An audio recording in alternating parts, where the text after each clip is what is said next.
Because as much as financing is critical and important in helping developing countries, there are other aspects and elements that are necessary to ensure that development programs are happening.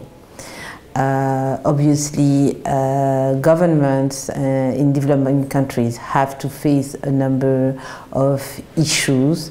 Some of them are actually structural, but others are, let's say, are eventually unforeseeable. For example, if you look at the latest hot topics such as Ebola, which the Ebola outbreak that came up quite recently and violently, I would say. Obviously, countries that have structural issues may not necessarily be equipped to address this kind of hazards. And it's the same if you look at the last 6 years.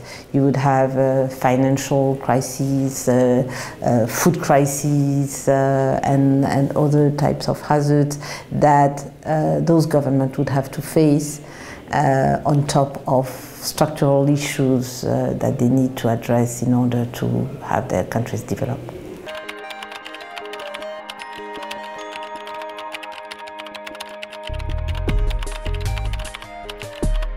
But clearly, states cannot on their own address development issues, and it's already accepted across the world that growth, which is the main trigger for development and economic prosperity, is essentially driven by private sector. When you look at employment, the states cannot on their own create jobs. You need, it's actually the private sector that mainly create jobs in a country.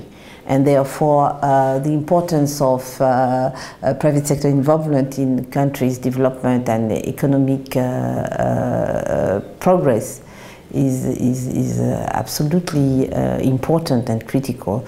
And therefore, as much as the role of the states is to address public goods and make sure that they build the governing structure for development, private sector is definitely the engine for growth and economic prosperity in the country.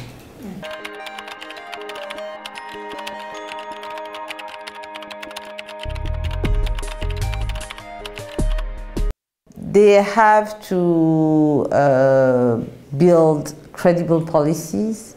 They have to make sure that business environment is meets the needs and interests of foreign investors, and they have to make sure that they build enough skills and in order to really carry out all those activities that generate growth and economic prosperity.